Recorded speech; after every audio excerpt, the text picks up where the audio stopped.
The movie begins in a prison, where Daksa and Dae-ho, the leaders of two mafia organizations, are imprisoned. Every day, fighting is unavoidable, to the point where the guards employ water cannons to break it up. Since the chief warden is currently undergoing a promotion evaluation, he is forced to consider how to maintain calm in the jail. Mr. Lee, the chief of the security division, states that he would attempt to reconcile Daksa and Dae-ho. Daksa is taking a bath, and the other inmates are waiting in line behind him. Dae-ho, who is at the front of the line, intends to kill Daksa straight away. Unfortunately, Dae-ho's plot is foiled when he is apprehended by one of Mr. Lee's guards. The next day, the chief warden informs Mr. Lee that he must prepare for the entrance of a new criminal, Korea's most feared mob lord. The chief warden believes that things will get much more chaotic.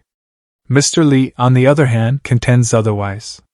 If there is someone stronger than Daksa and Dae-ho, just one leader would be able to rule, and the long-running squabble will end. Daksa challenges Dae-ho to a fight one afternoon, while the detainees are gathering in the field. Daksa is aware that he intends to murder him in a cowardly manner, and he accepts the challenge, and they proceed to the field's northwest corner, where the inmates frequently fight.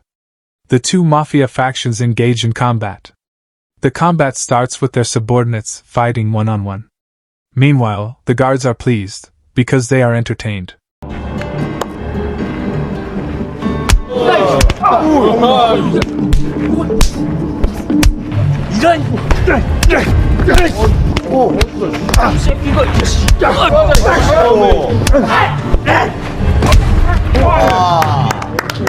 After the men on each side fight, it is the time of their gang boss to fight one-on-one. They have equal combat talents, therefore their battle is drawn out.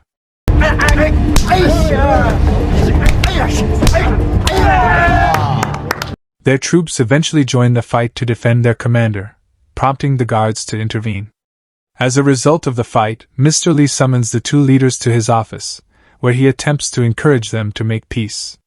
Their disagreement, however, is so difficult to settle that they are hesitant to accept the proposition.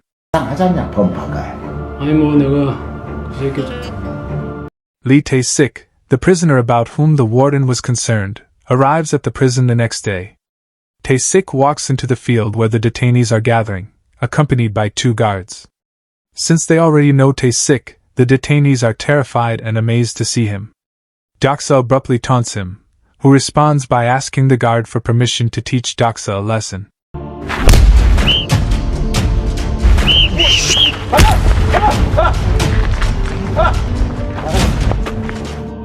After being kicked once, Daksa passes out. Tae-sik, who is being held alone in a special cell, meets the chief warden and Mr. Lee in the afternoon. The warden requests his assistance in controlling Daksa and Dae-ho, who are perpetually disruptive in the prison. If he is successful in reconciling the two of them, the warden will attempt to assist him in the prison. The warden even gives him a fruit basket after the meeting. Daksa's men attempt to wake him, who is still unconscious, in his prison cell.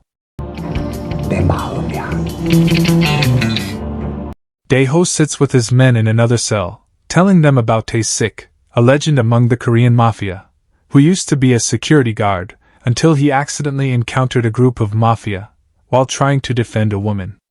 Because of the incident, he was forced to battle 100 mafias. He was able to defeat the 100 on his own. His fame has increased since then, and he has risen to become Korea's #1 mobster.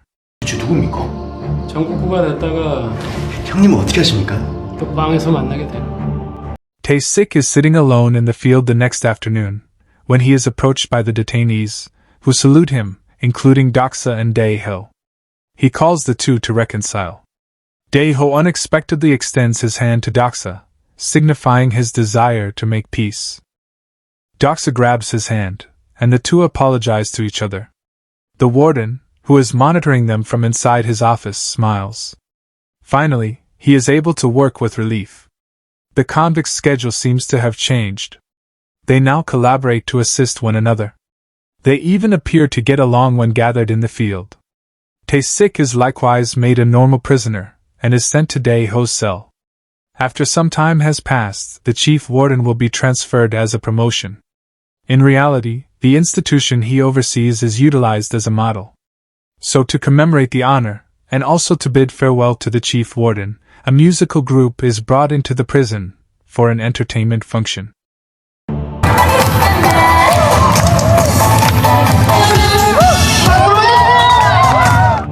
Jo Pyong-ho, the new chief warden, arrives a few days later.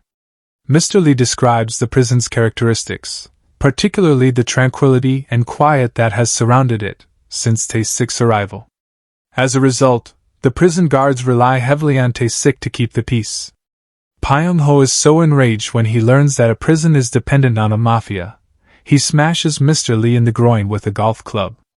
Mr. Lee's been inspecting the convicts with a grim expression on his face since then.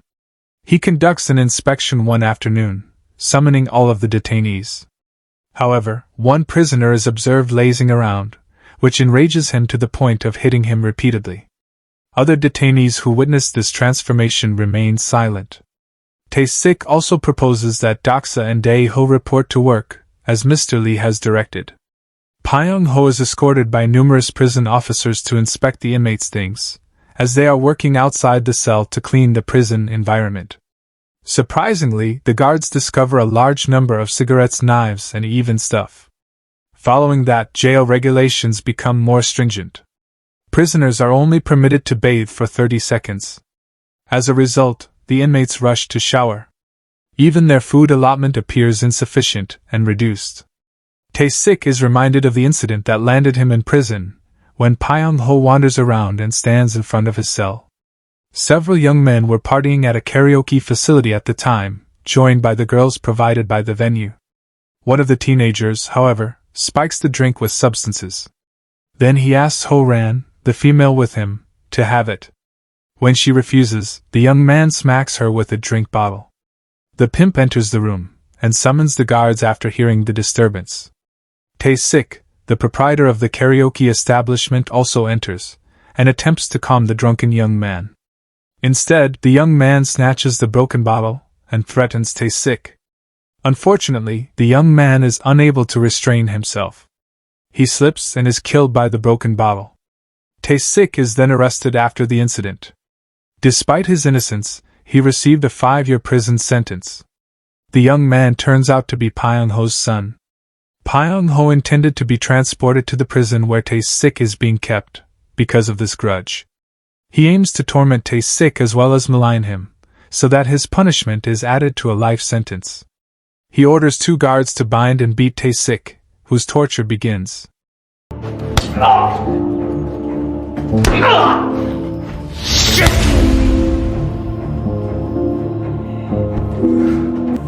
Mr. Lee appears to be under pressure to cooperate with Pyong-ho, but he has little choice, because he has no other options.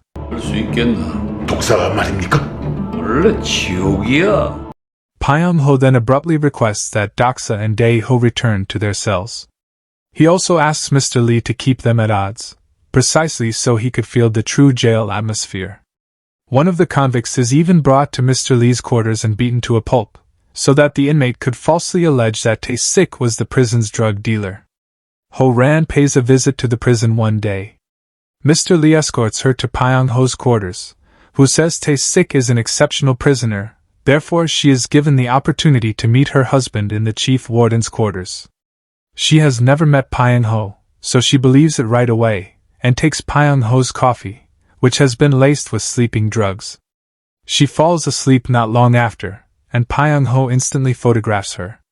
Tae-sik is then led to the quarters, attended by many guards, and is enraged when he witnesses Pyong-ho harassing his wife. But he is powerless, because his hands and feet are bound. After that, he passes out, being hit by Mr. Lee. Pyong-ho summons Doksa to his room a few days later, and offers him parole, as long as he agrees to take Ho-ran hostage, and to arrest Tae-sik if he tries to escape from the prison.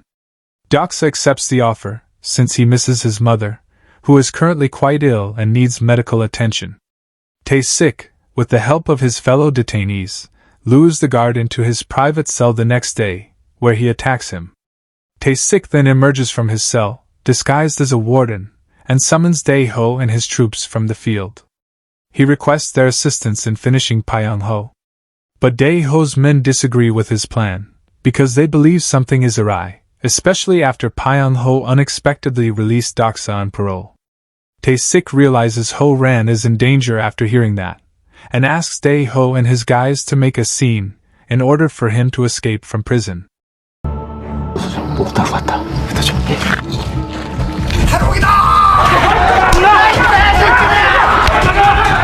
There is a bustle, and Tae-sik simply moves towards the exit. Mr. Lee notices Tae-sik opening the prison door, but he lets it go. He truly seems pleased that Tae-sik is able to escape from prison, and informs Pyong-ho of the escape. Pyong-ho appears calm, despite the fact that he had foreseen this would happen. He tells Mr. Lee to get ready, because the Minister of Law would be visiting the prison in 2 hours. Mr. Lee promptly inspects the captives and guards, instructing them to act as if nothing happened.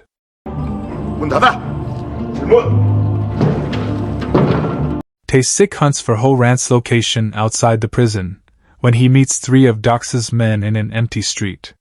He dispatches them all in a flash, and eventually locates Ho-ran, who is being held captive by Doksa.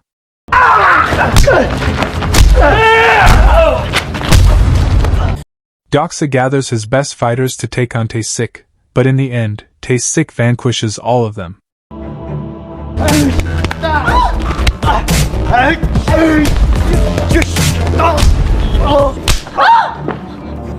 Doksa stabs him, catching him off guard, with a knife from under his shirt. Tae-sik escapes Doksa, and takes Ho-ran. They take refuge in an empty house, and he requests her to announce his escape from prison, so that they can both escape the pursuit. They then split apart. Tae-sik pursues Doksa, while Ho-ran flees to the police station. Tae-sik and Doksa fight once more. Doksa attacks Tae-sik with a knife. Tae-sik, although severely injured by the stab wound, strives with all his strength to repel his attack.